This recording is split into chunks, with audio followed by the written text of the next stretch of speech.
Et oui, comme le dit René, un mec qui joue avec Cristiano Ronaldo pendant une semaine, il revient, il est là et il joue pas. C'est ce que vous voulez tous, messieurs. Parce que j'ai vu vos compos, il n'y en a pas un qui a mis Rolando.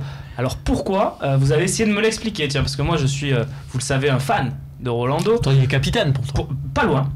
Et ouais. Et donc pourquoi tu ne veux pas mettre mon capitaine Rolando? Alors, mon capitaine d'industrie. J'anticipe une éventuelle sanction d'Adil Rami par la coalition de la LFP. Donc tu vas me dire quel est le rapport. Pour moi, si Adil Rami est suspendu, Abdenour va rejouer. Et ça serait pas bête d'anticiper, d'essayer de le remettre un peu dans le bain. D'autant plus que je rappelle que même si Abdenour n'a pas été bon jusque-là, c'est pour remplacer Rolando. Donc ça va. C'est-à-dire, je vous rappelle le match de Rolando contre Lyon. C'est pas difficile de faire pire. Oui, d'accord. Bon, Rami n'avait pas été bon non plus contre Lyon. Évidemment, voilà. Je suis d'accord avec Romain. Ouais. Je suis d'accord avec Romain parce que c'est vraiment pour préparer. Si on n'a pas derrière les sanctions qui planent au-dessus de la tête d'Adil Rami. Les gars, attention, Ouais, c'est oui. pas. Non, mais attends. Encore une fois. Hein. Ouais, mais d'accord, mais encore une fois, Garcia va te dire que dans le groupe qu'il prend, il a confiance en tous ses joueurs et je pense que c'est la vérité. Si il amène Abdenour avec lui, c'est que le gars il l'estime capable de jouer. Donc c'est pas non plus se dire je mets un gars de la réserve ou quoi.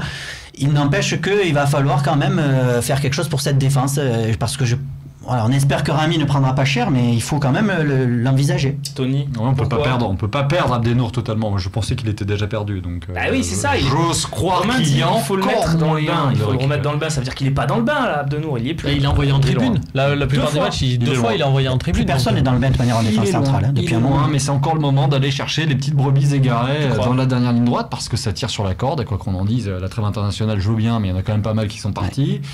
Et Rolando, moi je sais pas vraiment dans quel état d'esprit il est. En même temps, il doit être bien parce qu'il est parti en sélection. Je sais pas comment il a vécu les Pays-Bas. Ils ont pris une rouste. J'ai pas vu le match, donc est-ce qu'il est sur le coup?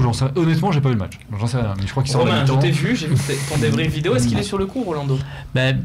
Il fait pas de sauvetage extraordinaire. Après, il est pas directement incriminé. C'est pas des passes en retrait mal assurées ou quoi que ce soit. C'est pas un duel à la tête perdue. Ceci dit, il sort à 3-0 à la mi-temps et c'est le premier à sortir. C'est le premier que l'entraîneur change. Donc ça veut dire quand même quelque chose. Ça. Voilà, et puis on peut mettre de la rotation.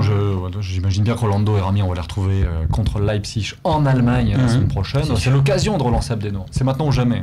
Abdenour, donc c'était non, puisque toi tu voulais Camara, donc encore plus parce que Abdenour, c'est vraiment une putain de déception. J'étais le premier à vouloir qu'il vienne. Oui, c'est vrai. Donc toi aussi tu veux pas mettre Rolando non, mais pour moi, préparer. Mes responsabilités, là, Toi aussi c'est pareil, c'est pour préparer une éventuelle sanction. C'est-à-dire qu'Abdenour, je voulais qu'il vienne, là, il me déçoit tellement que voilà. Voilà, c'est pas conséquent ce que je viens de dire. Un entraîneur, il n'a pas le même raisonnement que moi, mais moi. Je suis très épidermique dans les réactions. Voilà, tu me déçois, tu m'as gonflé. Voilà, mais franchement, parlé de lui. Moi, je trouve que vous prenez un risque énorme en fait en changeant la charnière centrale pour un match contre une équipe qui met 2 buts de moyenne à domicile.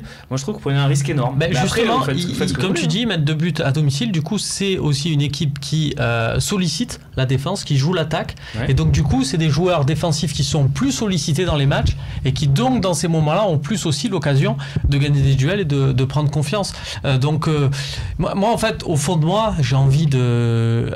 Tant qu'à jouer avec Abdenour, qui je trouve Abdenour, Rolando en s'enlise, et puis c'est pas vraiment, ça représente ce que je veux à la suite pour l'Olympique de Marseille.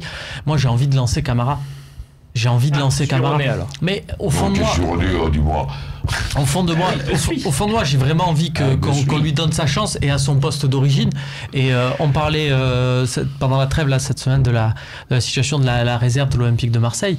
Et c'est vrai qu'on voit la différence quand il y avait Boubacar Kamara dans cette équipe et quand il n'y est pas défensivement, à quel point c'est un patron. Okay. Donc moi j'ai envie de le voir. Mais le problème c'est qu'il n'a jamais joué de la saison à ce poste-là et que j'imagine pas que... le coach. Voilà, et qu'il ne va pas le lancer dans un plus des soucis défensifs. Vous avez essayé de m'expliquer, en tout cas, on va voir si vous avez convaincu. Tu n'es pas convaincu toi? Bah non, je suis pas là pour donner mon avis. On va voir ce que pensent les gens, tout simplement, les gens qui nous suivent, les supporters de l'Olympique de Marseille.